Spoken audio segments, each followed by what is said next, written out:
Walk 100 kilometers in Vancouver. December 31st, 6 a.m. and it's raining.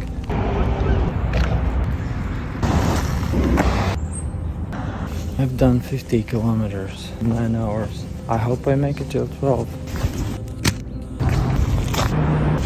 70 kilometers done. 6:30 p.m. Now I will be cutting it close. But I started 2 hours later than I planned. 80 kilometers done. 8:15 p.m. 20 kilometers to go. It's 10 p.m. 90 kilometers done. I don't know if I'm gonna make it till midnight. I'm not gonna make it. I am not gonna make it. Psych, I made it 100 kilometers with 18 minutes in 18 hours.